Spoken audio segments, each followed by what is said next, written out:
Informasi utama tadi, sejumlah berita terupdate lainnya akan kami hadirkan. Anda juga bisa menyaksikan kami live streaming di idxchannel.com.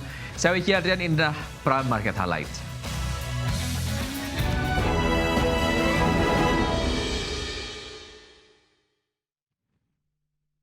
Pemirsa, Indonesia akan menandatangani Indonesian European Union Comprehensive Economic Partnership Agreement atau IEUCPA pada 23 September 2025 mendatang. Dengan ditandatangani perjanjian dagang ini, 80% produk Indonesia bebas tarif impor ke Eropa. Menteri Koordinator Bidang Perekonomian Erlangga Hartarto mengungkapkan Indonesia akan segera menandatangani perjanjian kemitraan ekonomi komprehensif dengan Uni Eropa yang tertuang dalam Indonesia European Union Comprehensive Economic Partnership Agreement atau IEUCPA. Erlangga menjelaskan pemerintah akan menandatangani perjanjian IEUCPA pada 23 September 2025. Selain itu, nilai perdagangan Indonesia dengan Uni Eropa diprediksi bisa meningkat hingga 2,5 kali. Terlebih lagi, nilai perdagangan kedua negara berada di level 30 miliar dolar Amerika Serikat. Menko Erlangga menegaskan dengan ditandatangani perjanjian perdagangan ini, 80% produk Indonesia akan bebas tarif ke Uni Eropa. Begitu pula dengan produk Uni Eropa yang masuk ke Indonesia. Di sisi lain, perjanjian perdagangan IEUCPA juga akan meningkatkan terlebih nilai perdagangan Indonesia ke Uni Eropa. Potensi bisa melebihi 60 miliar dolar Amerika dalam 5 tahun. Tercatat sebelum perjanjian IEUCPA ini berlaku, surplus perdagangan dari Uni Eropa mencapai 3,79 miliar dolar Amerika Serikat pada semester 1 2025. Dengan adanya penyelesaian negosiasi bebas tarif antara Indonesia dan Uni Eropa ini, diharapkan dapat menggerek potensi ekspor produk Indonesia ke Uni Eropa. Dari Jakarta, Tim Liputan, idxchannel.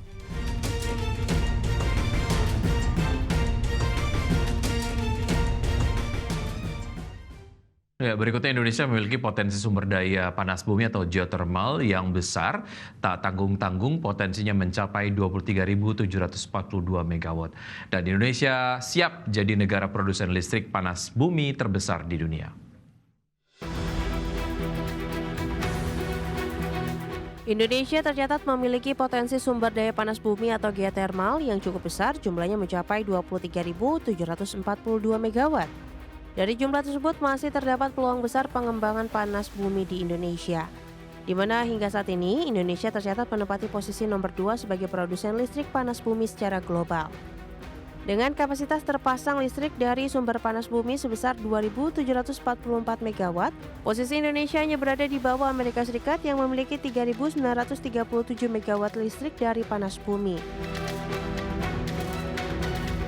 Dalam acara Indonesia International Geothermal Convention and Exhibition 2025, Menteri Energi dan Sumber Daya Mineral Bahlil Lahadalia menegaskan panas bumi adalah salah satu sumber energi baru terbarukan dan Indonesia mempunyai salah satu cadangan terbesar di dunia. Dengan besarnya potensi panas bumi di Indonesia, Menteri Bahlil meminta segera dilakukan lelang wilayah kerja panas bumi atau WKP. Kita tahu bahwa geothermal adalah salah satu sumber energi baru terbarukan dan Indonesia mempunyai cadangan yang cukup besar. Terbesar di dunia. Sekitar 27 gigawatt atau 27.000 lebih megawatt. Dan dari sini baru kurang lebih sekitar 10% yang bisa kita kelola. Artinya masih ada 90% potensi ini. Dan ini adalah energi masa depan. Di saat bersamaan tema-tema green industry, green energy, green job, ini sekarang lagi mendukung.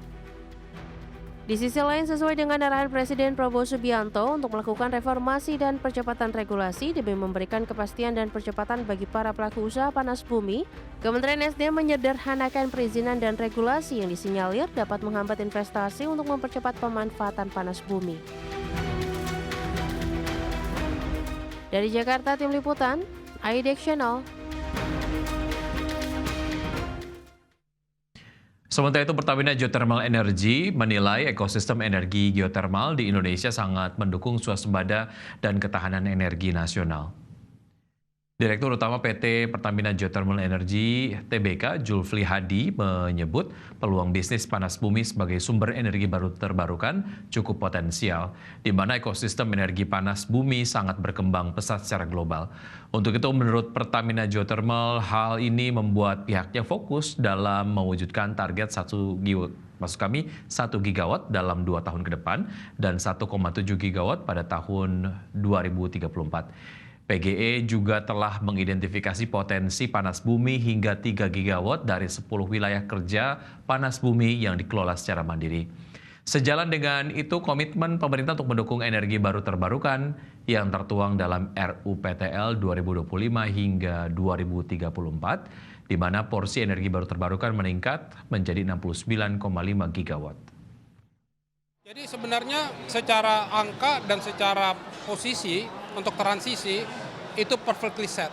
Jadi sayang sekali kalau panas bumi dengan base load karakteristik, the only base load karakteristik dan bersih 99% air dan juga renewable, artinya lebih dari 100 tahun, ini energi yang bisa mendukung benar-benar swasembada energi. Jadi menurut saya ini harus dimajukan dan timingnya sekarang.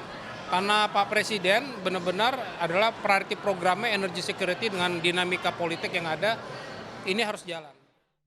Kelangkaan stok BBM di SPBU swasta menjadi sorotan publik. Menanggapi hal itu, pemerintah berencana mewajibkan impor minyak satu pintu melalui Pertamina.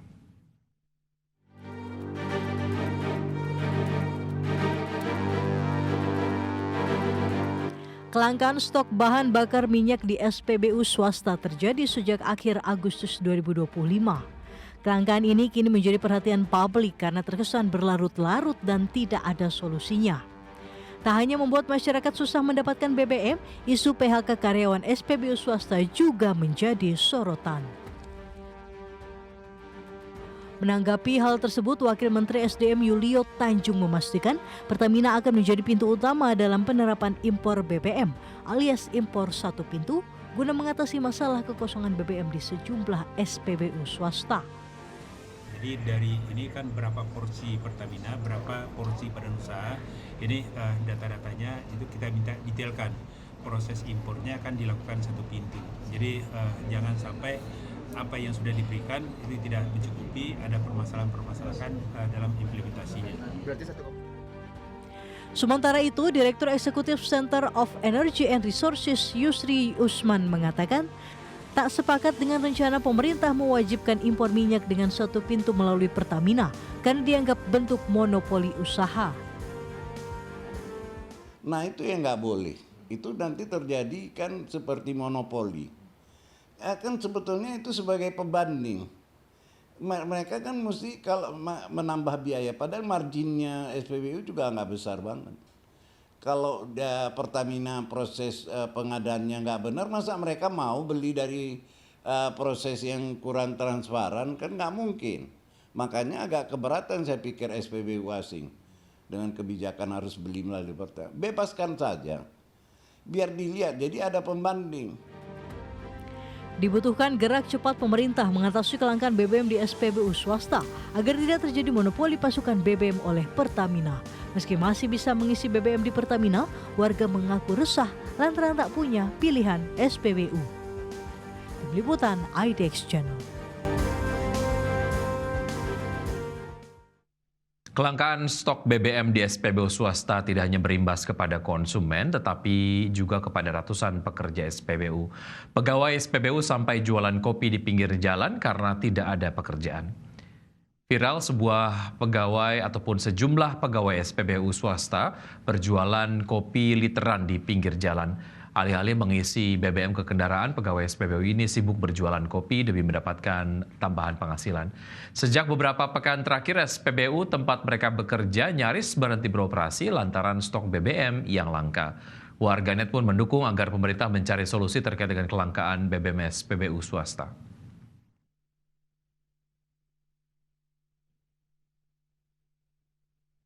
Pemirsa, Badan Anggaran DPR RI dan pemerintah telah menyepakati penambahan anggaran transfer ke daerah sebesar 43 triliun rupiah.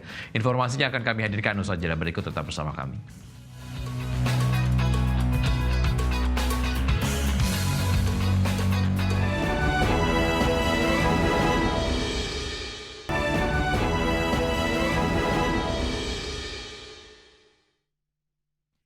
Terima kasih Anda masih bergabung sama kami. Pemirsa, Presiden Prabowo Subianto akan menaikkan gaji pejabat tahun ini. Keputusan tersebut terungkap dalam salah satu perubahan 8 program hasil terbaik cepat dalam rencana kerja pemerintah tahun 2025. Dalam Perpres tersebut, Presiden juga akan mendirikan Badan Penerimaan Negara serta meningkatkan rasio penerimaan negara terhadap PDB hingga 23%.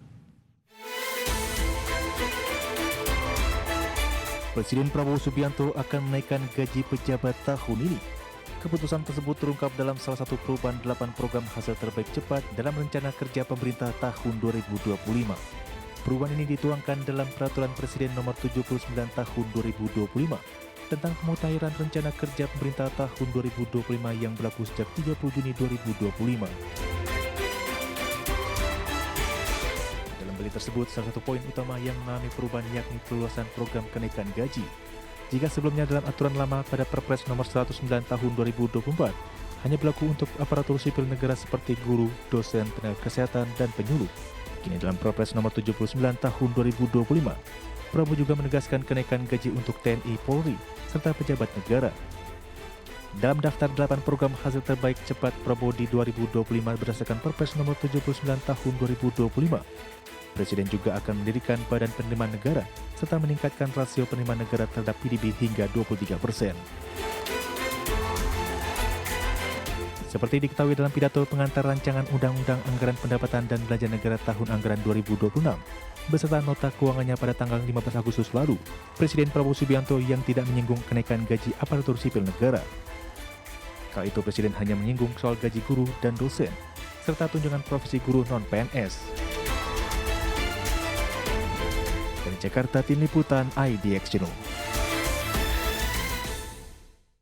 Selanjutnya, Badan Anggaran DPR RI dan pemerintah telah menyepakati penambahan anggaran transfer ke daerah sebesar Rp43 triliun dalam Rancangan Anggaran Pendapatan dan Belanja Negara 2026. Kesepakatan kenaikan transfer daerah yang dicapai antara Menteri Keuangan Purbaya Yudi Sadewa dan Badan Anggaran DPR RI yang awalnya Rp649,99 triliun menjadi Rp692,99 triliun tersebut sesuai dengan permintaan dari komisi-komisi DPR RI.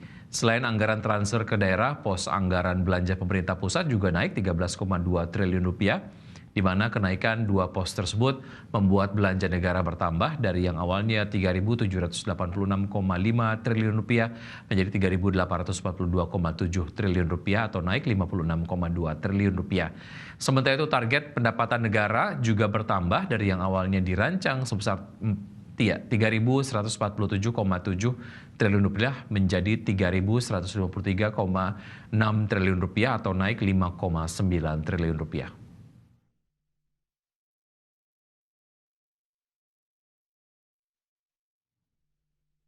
Pemirsa, Himpunan Industri Mebel dan Kerajinan Indonesia atau HIMKI menilai dana likuiditas yang disalurkan pemerintah ke Bank Himbara tak serta-merta dapat langsung diserap oleh industri. Tanpa mekanisme yang lebih spesifik, tambahan likuiditas ini justru berpotensi lebih banyak terserap ke sektor konsumtif atau korporasi besar, bukan ke sektor padat karya. Himpunan Industri Mebel dan Kerajinan Indonesia atau HIMKI menilai dana likuiditas yang disalurkan pemerintah ke Bank Himbara tak serta-merta dapat langsung diserap industri khususnya sektor padat karya. Pasalnya terdapat kendala struktural yang menghambat.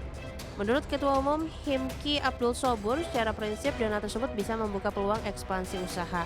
Namun efektivitasnya bergantung pada kemampuan serapan kredit dari para pelaku usaha sektorial, termasuk manufaktur. Terlebih industri furnitur merupakan sektor padat karya yang didominasi pengusaha berorientasi ekspor. Artinya, ekspansi bisnis juga dapat tergantung pada permintaan global. Abdul Sober menekankan, tanpa mekanisme yang lebih spesifik, tambahan likuiditas ini justru berpotensi lebih banyak terserap ke sektor konsumtif atau korporasi besar, bukan ke sektor padat karya. Kredit itu lendingnya mahal, katakanlah misalnya 10 ke atas sampai 12% itu nggak efektif. Karena coba kita Thailand aja di 3% sekarang ya, rata-rata kan di 6%. Kita gunakan misalnya 6% saja itu akan menciptakan pertumbuhan pasti. Ya, kita akan lebih semangat bekerja di sana. Karena apa? Efisiensinya membaik pasti ya. Dan juga mungkin tadi saya mengatakan kalaupun ada investasi pun juga betul-betul yang mendorong ke pertumbuhan gitu ya. Seperti teknologi misalnya, teknologi tepat guna gitu ya. Tapi bukan investasi yang jangka panjang sehingga uang itu ngendap di sana. Para pelaku industri khawatir penyaluran dana segar sebesar 200 triliun rupiah ke Bank Himbara hanya akan berputar di sektor keuangan tanpa memberi multiplier yang nyata pada penyerapan tenaga kerja. Dari Jakarta, Tim Liputan, IDX Channel.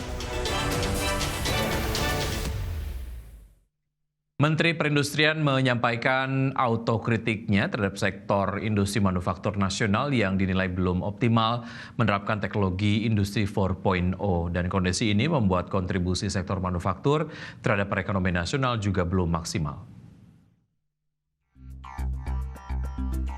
Menteri Perindustrian Agus Gumiwang Kartasasmita melakukan autokritik terhadap adopsi dan penerapan konsep industri 4.0 pada sektor manufaktur nasional.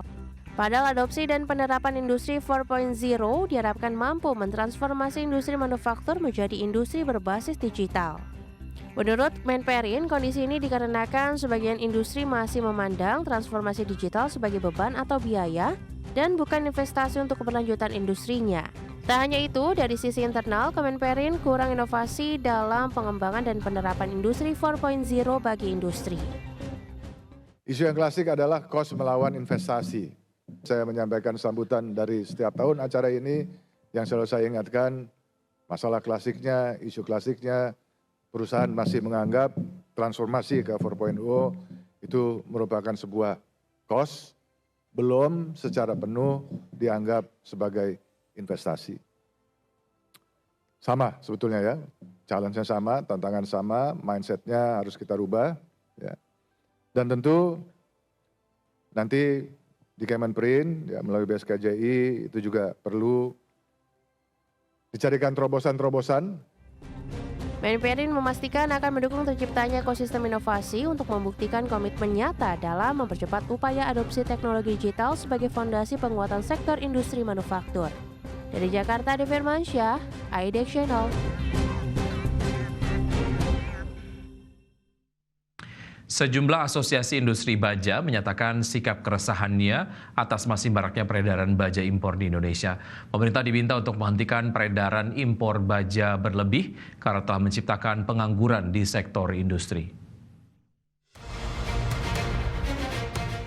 Sejumlah asosiasi baja yang terdiri dari pelaku industri hulu hingga hilir menyatakan sikap keresahannya atas masih maraknya peredaran baja impor di Indonesia.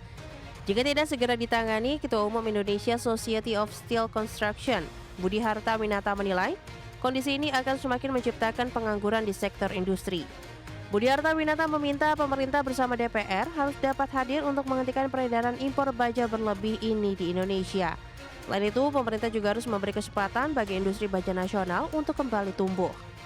Nah, saya sebagai Ketua Umum ISSC Indonesia Society of Steel Construction dan teman-teman ketua umum juga yang dari industri baja ini, ya kan teman-teman kami sudah mendesak, ya kan gitu loh. Makanya kami sudah mengirimkan surat kepada Ibu Puan Maharani selaku Ketua DPR RI untuk kita adakan rapat bagaimana sebenarnya caranya nih menyetop industri konstruksi baja dari luar ini. Bukannya kami tidak bisa Pak, kalau kami tidak bisa bikin silakan aja. Contoh mesin-mesinnya pun juga kami tetap pakai dari China juga mesin lasnya. Tapi yang produk jadinya kenapa semua di stop? Tetap boleh masuk. Nah, kita minta segera stop impor konstruksi baja itu biar tadi membantu juga pertumbuhan ekonomi di negara Republik Indonesia. Para pelaku industri baja berencana akan bertemu dengan DPR RI untuk mengutarakan permasalahan ini. Keberadaan baja impor dengan volume berlebihan dianggap tidak hanya menggerus pasar domestik, tetapi juga menghambat keoptimalisasi kapasitas produksi nasional. Dari Jakarta, Rika Anwardi, IDX Channel.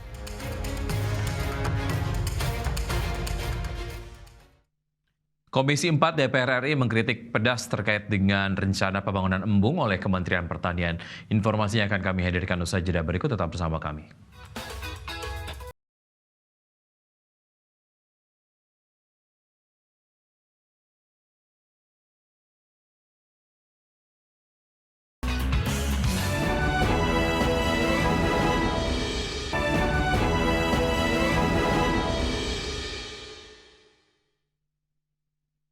Terima kasih Anda masih bergabung sama kami. Pemirsa, Komisi 4 DPR RI mengkritik pedas terkait dengan rencana pembangunan embung oleh Kementerian Pertanian.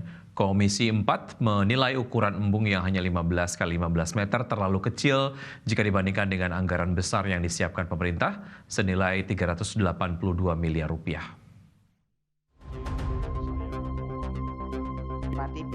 Ketua Komisi 4 DPR Titik Soeharto melontarkan kritik pedas terkait rencana pembangunan embung oleh Kementerian Pertanian.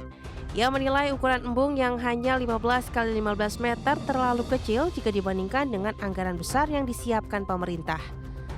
Menurut perhitungannya, dari total anggaran 382 miliar rupiah untuk 3.000 unit, tiap embung setara 127 juta rupiah. Titik menekankan agar program embung tidak asal jalan. Menurutnya, jika ukuran terlalu kecil dan manfaatnya tidak terasa, proyek ini hanya buang-buang anggaran. Itu permintaan di daerah-daerah ya Bu ya, banyak yang embung tuh. Jadi supaya diadakan lagi. Tapi kalau ini adanya kolam lele, ya tolong dikaji lagi ya.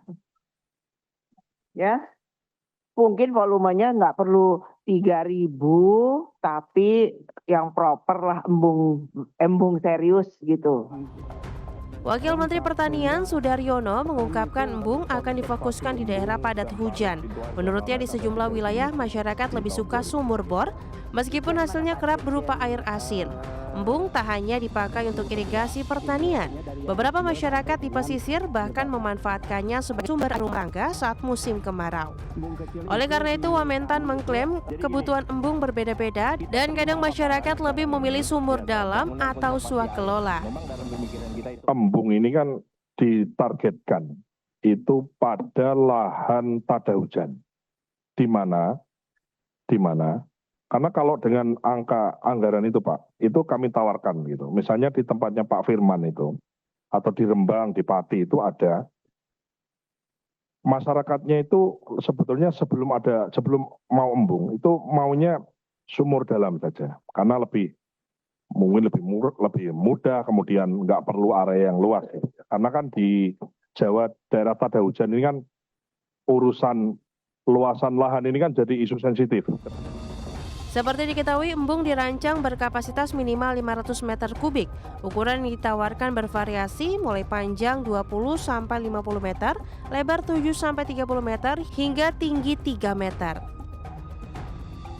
Tim Liputan, IDX Channel. Bank Indonesia mencatat pertumbuhan kredit perbankan pada Agustus 2025 sebesar 7,56% secara tahunan. Gubernur Bank Indonesia Peri Warjio mengatakan perlambatan penyaluran kredit masih menjadi tantangan bagi dunia usaha. Bank Indonesia mencatat pertumbuhan kredit perbankan pada Agustus 2025 sebesar 7,56% secara tahunan. Angka ini sedikit lebih tinggi dibandingkan Juli 2025 yang tumbuh 7,03%. Namun dinilai masih relatif lemah untuk mendorong laju ekonomi nasional. Gubernur Bank Indonesia Peri Warjio mengatakan perlambatan penyaluran kredit masih menjadi tantangan bagi dunia usaha. Dari sisi permintaan, pelaku usaha cenderung menahan ekspansi karena tingginya suku bunga pinjaman. Akibatnya, banyak perusahaan lebih memilih mengandalkan dana internal ketimbang mengajukan kredit ke bank. Penurunan suku bunga kredit perbankan bahkan berjalan lebih lambat, yaitu sebesar 7 basis point dari 9,20% pada awal 2025 menjadi 9,13% pada Agustus 2025. Bank Indonesia memandang suku bunga deposito dan kredit perbankan perlu segera turun sehingga dapat meningkatkan penyaluran kredit pembiayaan sebagai bagian upaya bersama dalam mendorong pertumbuhan ekonomi yang lebih tinggi sejalan dengan program Astacita pemerintah. Peri menambahkan kondisi wait and see yang dilakukan pengusaha berimbas pada masih tingginya nilai fasilitas pinjaman yang belum dicairkan. Hal ini menunjukkan bahwa meski plafon kredit tersedia, pemanfaatannya belum optimal. Tim Liputan, IDX Channel.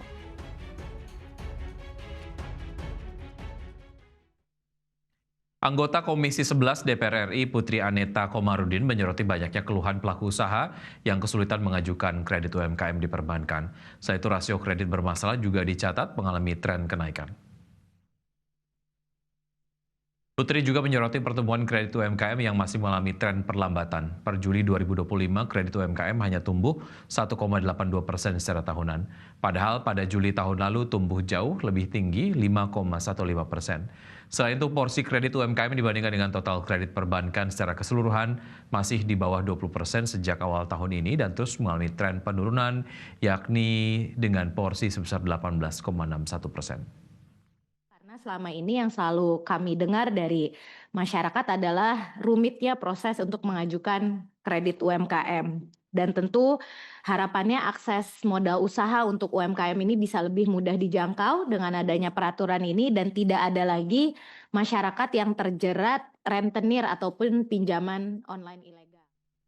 Ya, sementara itu menanggapi sorotan Komisi 11 DPR RI terkait dengan banyaknya keluhan pelaku usaha yang kesulitan mengajukan kredit UMKM di perbankan, Kepala Eksekutif Pengawas Perbankan OJK Ediana Rey mengatakan pihaknya terus berupaya mendukung inisiatif program pemerintah untuk menggenjot pertumbuhan ekonomi atau pertumbuhan sektor UMKM. Dian mengungkapkan OJK juga mendukung inisiatif program pemerintah dalam mendukung UMKM, diantaranya adalah dengan penyaluran kredit usaha rakyat atau KUR dan pelaksanaan hapus tagih untuk debitur UMKM.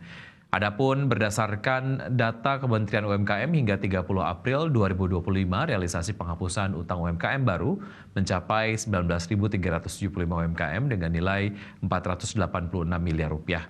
Padahal target awal yang ditetapkan mencapai lebih dari 1 juta debitur dengan total nilai piutang 14,8 triliun rupiah. Kita memang kalau dalam menangani kredit UMKM itu seharusnya memang antara kuantitatif dan kualitatif itu kemudian menjadi seimbang, Pak. Dan ini yang paling kita harus pastikan dalam pengertian bahwa kita pemberian kredit semata-mata UMKM yang misalnya katakanlah dilakukan secara tergesa-gesa atau secara masif tanpa mempertimbangkan masalah-masalah kelancaran bisnis UMKM dan lain sebagainya, ini akan menjadi persoalan tersendiri, Pak. Bahkan ini menimbulkan persoalan kepada UMKM, bahkan membuat UMKM itu menjadi. Polandia mendesak negara-negara anggota Blok Uni Eropa untuk menghentikan impor minyak hingga gas alam dari Rusia pada akhir tahun 2026. Informasinya akan kami hadirkan usai jeda berikut. Tetap bersama kami.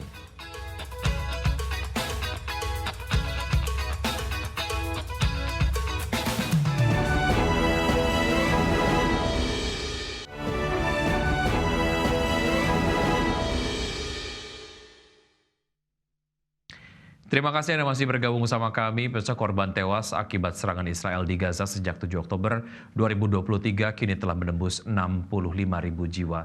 Sementara jumlah korban akibat bencana kelaparan dan malnutrisi di Gaza telah mencapai 432 jiwa.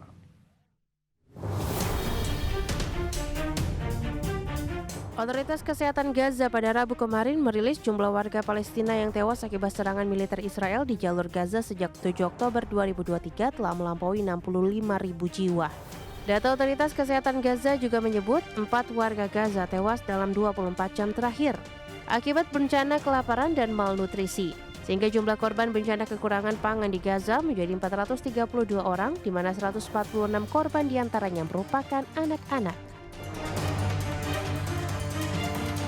Secara keseluruhan, jumlah warga Palestina yang tewas sejak dimulainya konflik Israel-Hamas di jalur Gaza pada 2023 telah mencapai 65.062 orang. Konflik tersebut juga menyebabkan 165.697 warga lainnya luka-luka. Data ini dirilis pasca Israel memulai serangan darat besar-besaran di wilayah Gaza sejak Selasa kemarin. Serangan tersebut menandai langkah terbaru Israel untuk menguasai Gaza sepenuhnya. Akibat serangan darat itu, ribuan warga Israel terpaksa mengungsi dari pusat wilayah Gaza. Serangan itu pun menuai kecaman dari kalangan internasional, sementara Perserikatan Bangsa-Bangsa menyatakan bahwa saat ini telah terjadi genosida di Gaza. Berbagai sumber, IDX Channel.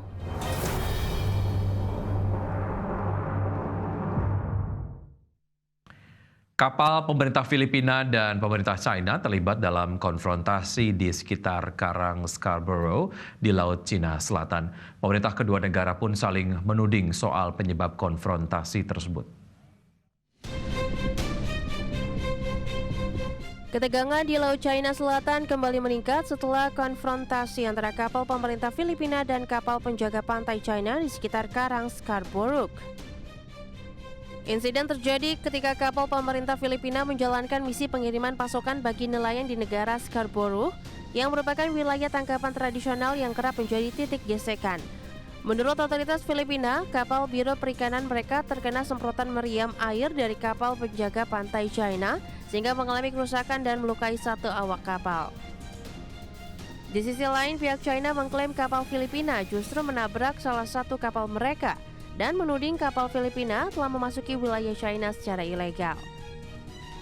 Juru bicara Kementerian Luar Negeri China, Lin Jian pun menyerukan agar Filipina menghentikan upaya yang dianggap menantang tekad China untuk menjaga hak dan kepentingan negara.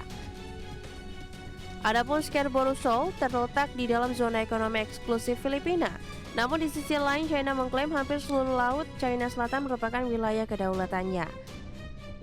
Klaim si pihak ini nyatanya tumpang tindih dengan hak maritim sejumlah negara Asia Tenggara, termasuk Vietnam, Malaysia, Brunei, dan Filipina.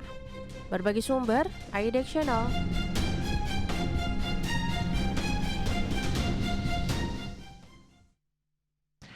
Presiden Amerika Serikat Donald Trump mengadakan kunjungan kenegaraan untuk kedua kalinya ke Inggris. Perdana Menteri Inggris Keir Starmer pun berharap kunjungan Trump akan mampu menghasilkan kerjasama strategis antar kedua negara. Presiden Amerika Serikat Donald Trump dalam kunjungan kenegaraan ke Inggris pada hari Rabu kemarin memberikan penghormatan kebesaran kepada Raja Charles III. Ini menjadi kunjungan kenegaraan kedua bagi Trump. Ia pun menyebut kunjungan atas undangan kerajaan Inggris ini merupakan salah satu kehormatan terbesar dalam hidupnya. Trump pun mengatakan bahwa istilah special relation belum cukup untuk menggambarkan hubungan kedekatan antara kedua negara. Sementara itu, Perdana Menteri Inggris Keir Starmer menilai hubungan antara Inggris dan Amerika Serikat akan dimanfaatkan untuk memperkuat hubungan ekonomi dan politik. Dengan demikian, Starmer berharap kerjasama bilateral Inggris dan Amerika Serikat akan mampu dimanfaatkan untuk menarik investasi dari sejumlah raksasa teknologi Amerika Serikat seperti Microsoft, Google, serta OpenAI. Dalam bidang politik, Starmer berharap kemitraan Inggris dan Amerika akan saling mendukung dalam isu-isu geopolitik, terutama terkait perang Rusia-Ukraina serta konflik di Timur Tengah. Berbagi sumber, IDX Channel.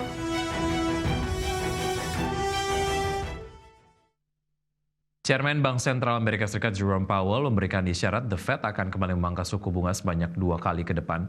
Dan pernyataan tersebut disampaikan Powell dalam konferensi pers FOMC pada hari Rabu kemarin waktu setempat.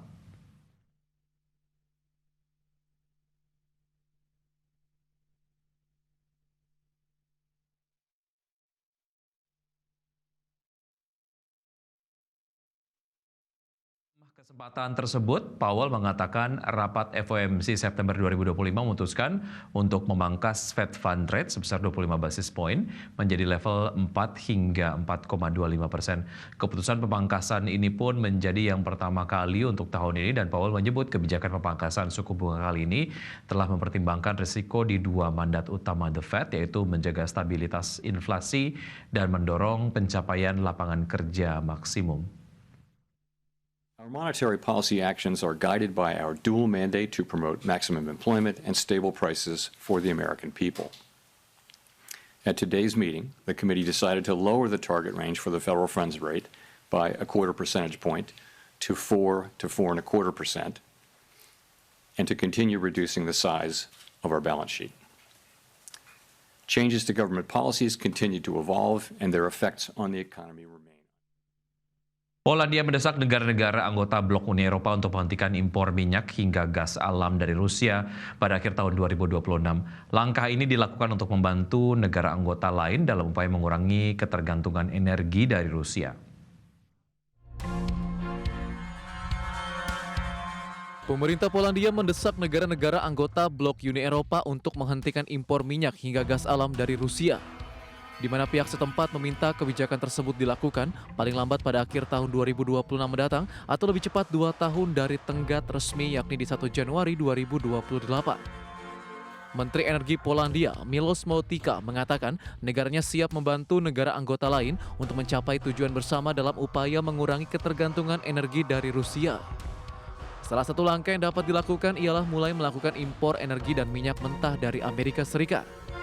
Selain itu, Motyka juga menilai langkah percepatan perlu dilakukan, terutama setelah insiden masuknya drone milik Kremlin ke wilayah Polandia. Insiden tersebut membuat hubungan antara pihak Warsawa dan Moskow semakin memanas, sehingga langkah untuk mandiri dari pasokan energi yang beresiko politik dan strategis perlu dilakukan.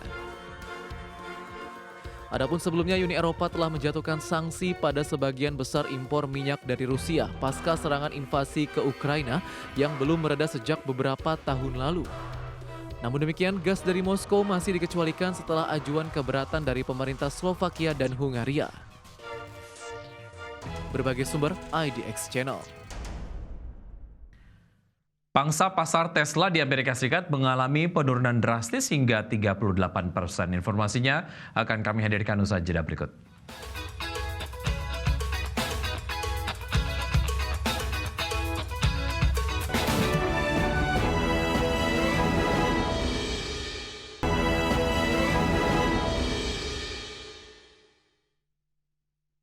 Terima kasih Anda masih bergabung bersama kami. Pemirsa, tingkat pengangguran kaum muda di China kembali mencetak rekor tertinggi pada Agustus 2025. Data resmi menunjukkan pengangguran usia 16 hingga 24 tahun mencapai 18,9%, level tertinggi sejak metodologi baru yang mengecualikan pelajar diterapkan.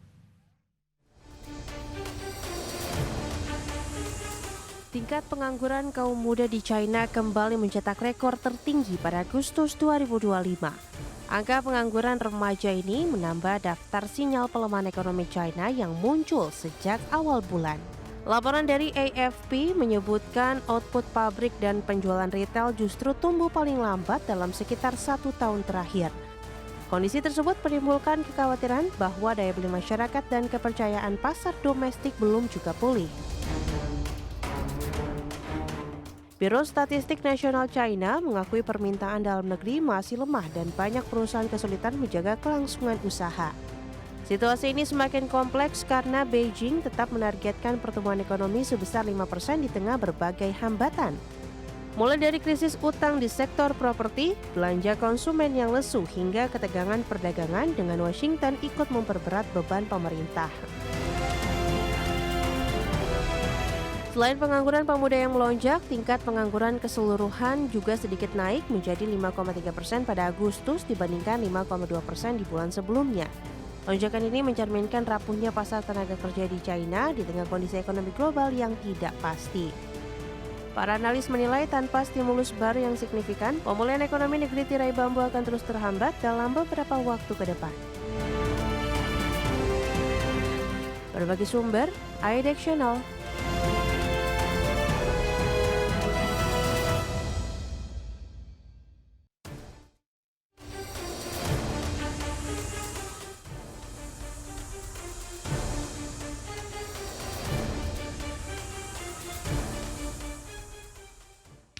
OpenAI berencana memperketat standar keamanan pada layanan ChatGPT dengan memperkenalkan aturan batas usia bagi penggunanya. CEO Sam Altman menegaskan langkah ini diambil untuk melindungi remaja di bawah 18 tahun.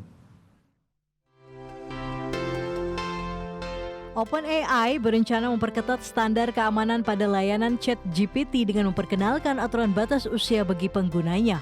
CEO OpenAI Sam Altman menjelaskan bahwa perusahaannya sedang mengembangkan sistem prediksi usia untuk memperkirakan umur pengguna berdasarkan pola penggunaan ChatGPT. Sebagai catatan, saat ini layanan tersebut ditujukan bagi mereka yang berusia 13 tahun ke atas. Namun ke depan OpenAI ingin memisahkan pengalaman pengguna di bawah 18 tahun dengan yang sudah dewasa demi keamanan dan privasi. Dalam pernyataan resminya berjudul Teen Safety, Freedom and Privacy, Altman menyebut ada kemungkinan ChatGPT meminta kartu identitas untuk memverifikasi usia. Ia mengakui hal ini bisa menjadi kompromi privasi bagi orang dewasa, tetapi dianggap langkah yang sepadan untuk melindungi remaja. OpenAI menegaskan langkah ini juga sebagai respons atas semakin luasnya jangkauan ChatGPT ke berbagai kalangan. Selain itu, ChatGPT akan dilatih untuk menolak permintaan percakapan sensitif seperti topik genit, bunuh diri atau melukai diri sendiri, bahkan dalam konteks kreatif. Jika pengguna di bawah umur menunjukkan tanda ide bunuh diri, sistem disiapkan untuk menghubungi orang tua atau pihak berwenang. Meski demikian, Altman menambahkan bahwa aturan baru ini masih dalam tahap rencana dan belum dipastikan kapan serta di negara mana saja akan mulai berlaku. Berbagai sumber IDX Channel.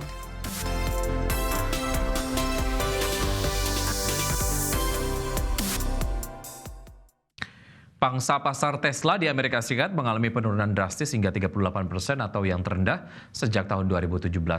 Penurunan ini sekaligus menandai tantangan terbesar perusahaan milik Elon Musk tersebut dalam 1 dekade terakhir.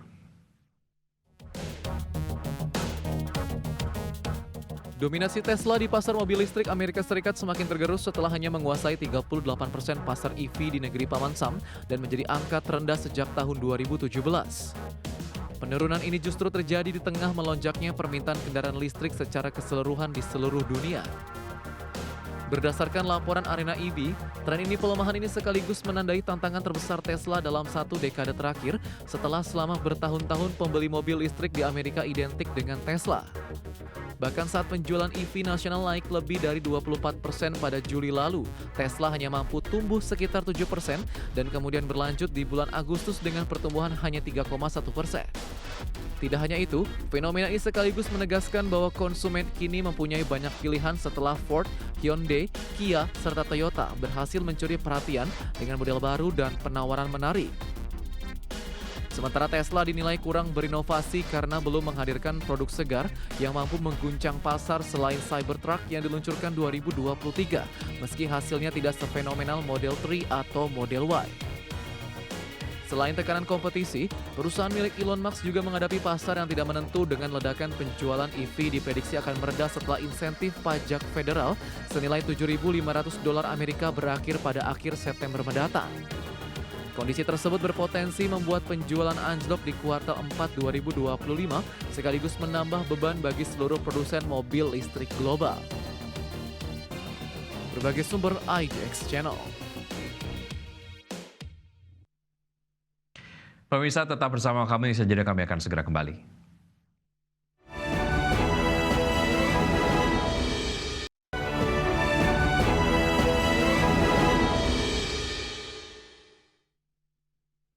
Terima kasih Anda masih bergabung bersama kami. Pemirsa, Wali Kota Milan Beppe Sala mengumumkan kesepakatan dengan AC Milan dan Inter Milan terkait dengan penjualan Stadion San Siro, di mana kesepakatan yang dicapai ini sangat penting guna memuluskan proyek pembangunan stadion baru bagi dua tim sekota tersebut di masa depan.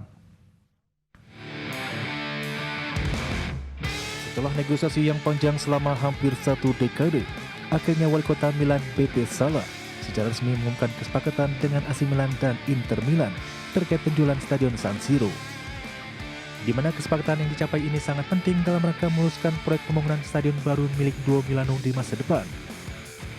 Sebelumnya pada Maret lalu, Milan dan Inter telah menyerahkan proposal resmi untuk mengambil alih penuh San Siro dan kawasan sekitarnya. Stadion akhirnya yang telah lama menjadi rumah bagi Rossoneri dan Nerazzurri diharapkan dapat segera digantikan setelah manajemen kedua klub mendorong rencana untuk bangun markas baru di area lokasi stadion yang akan dimulai pembangunan pada tahun 2027 dan ditargetkan selesai tahun 2030 mendatang. Seperti diketahui pada Oktober 2024 lalu, kantor pajak Italia menaksir San Siro dan lahan sekitarnya di angka sekitar 200 juta euro. Nantinya stadion baru diharapkan dapat menampung sekitar 71.500 penonton, termasuk 13.000 kursi yang disediakan untuk keperluan korporat dan hospitality. Proyek ini diperkirakan memerlukan investasi melebihi 1 miliar euro dan akan dibangun di area yang saat ini menjadi tempat parkir di belakang tribun barat meza dan sepenuhnya akan dikelola oleh Inter dan Milan. Meski mendukung penjualan, Sala juga memberikan peringatan tegas bahwa stadion baru kedua klub kota mode tersebut harus sudah rampung pada tahun 2031. Jika tidak, Milan terancam tidak akan dipertimbangkan Federasi Sepak Bola Eropa atau UEFA untuk menjadi salah satu kota tuan rumah dalam gelaran Euro 2032. Berbagai sumber untuk IDX.